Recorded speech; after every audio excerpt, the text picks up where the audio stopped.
Halo Business Leaders, ketemu lagi. Saya Yunita Taniwangsa, Direction Coach Jakarta.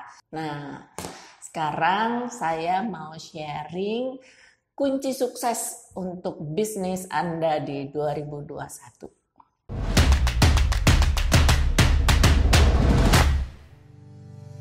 Nah, untuk membuat bisnis Anda sukses di 2021, kita mulai dengan membuat rencana tentunya. Rencana ini bisa ada rencana jangka panjang yang mungkin Anda kalau belum punya bisa mulai menuliskan sebagai visi dan misi.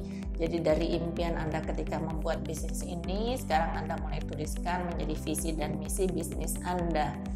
Nah, kemudian dari rencana jangka panjang ini bisa juga dilanjutkan dengan kalau yang udah punya visi dan misi dimulai dengan rencana jangka menengah ya. Rencana jangka menengah tuh 5 sampai 20 tahun ke depan ya. Untuk membayangin dari visi misinya itu 5-20 tahun ke depan kita akan size-nya seberapa, jumlah orangnya seperti apa, omsetnya berapa banyak, punya cash berapa, dan perkembangan bisnisnya akan dibayangin seperti apa. Nah, rencana jangka pendek adalah 1 sampai dengan 5 tahun tadi, dimulai dengan membuat rencana bisnis setahun. Ya, apa aja sih parameter untuk membuat rencana bisnis setahun? Tentunya Anda menentukan omset setahun mau berapa, profitnya harus berapa, dan punya cash berapa, kemudian bisnisnya akan membesar jadi berapa kali dari tahun lalu atau tahun-tahun sebelumnya. Kemudian atau untuk mencapai jangka menengah dan jangka panjangnya. Kemudian pasar mana yang mau Anda tuju, produk service apa yang mau ditambahkan, bahkan mungkin timnya harus punya dari berapa banyak orang yang akan ditambahkan. Bisa jadi dengan perencanaan ini Anda melihat bahwa Anda perlu tambahan modal ya. Jadi alternatif dari mana modal itu perlu dicari, itu juga menjadi bagian dari perencanaan. Nah, setelah perencanaan setahun sudah mulai dituangkan, kemudian kita lanjutkan dengan membuat apa yang mau dikerjakan. Ini lebih pendek, biasanya kita buat rencana aktivitas 3 bulan ke depan.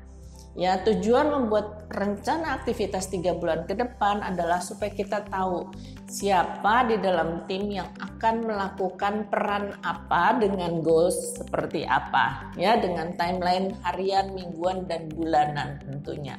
Supaya kita tahu semua tiap orang tiap harinya punya aktivitas yang tertuju kepada rencana tahunan, ya, supaya kita semua fokus ke rencana tahunan kita itu tadi.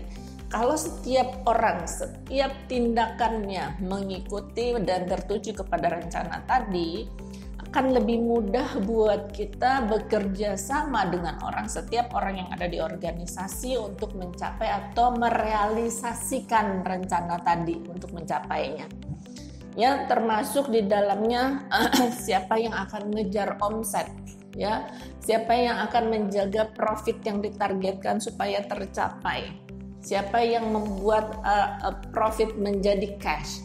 Ya, kemudian bagaimana mengamankan cashnya, bagaimana menjaga cash flow-nya supaya bagus tiap saat dan tidak perlu pinjam uang kiri dan kanan atau menghabiskan biaya dengan biaya pinjaman dan lain-lain. Ya, kalau memang bisa dilakukan.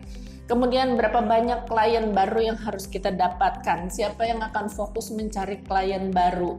Ya, jadi semua udah jelas siapa yang mengerjakan apa. Nah, dari situ ini berhubungan semua dengan kebiasaan. Kebiasaan yang perlu dibangun oleh setiap orang yang ada di organisasi. Ya, kalau di organisasi ini kita katakan sebagai budaya kerja. Ya, jadi kalau dari atas Anda sebagai business owner sudah mulai membiasakan membuat rencana dan semua orang yang terlibat jalan dan melakukan tindakan sesuai ke arah rencana tersebut, kebiasaan untuk menjalankan ini merupakan satu bagian dari budaya kerja di perusahaan Anda. Nah, ini yang akan membuat sukses akan lebih mudah dicapai kalau ada rencana, karena tiap hari atau tiap minggu ketika kita mengukur, kita tahu hari ini apakah saya sudah mencapai target rencana saya harian, ya. Seminggu diukur apakah saya sudah mencapai target rencana saya minggu ini. Kalau toh belum, Anda bisa belajar apa yang perlu ditingkatkan atau diperbaiki. Kalau toh sudah, Anda tahu apa yang sudah efektif dan apa yang perlu diperbaiki lagi. Ya, maka dari minggu ke minggu, dari hari ke hari, setiap orang di tim Anda tahu fokus tindakannya apa dan apa yang harus mereka capai, dan secara grup, secara organisasi kita bisa tahu kemajuan dari organisasi dari hari ke hari, dari minggu ke minggu untuk mencapai target tahunan kita. Itu yang saya share hari ini dan semoga berguna. Jangan lupa subscribe, share, dan like. Bila Anda merasa perlu spesifik diskusi untuk bisnis Anda, silahkan chat di sini hingga kita bisa mendiskusikannya untuk bisnis Anda. Terima kasih.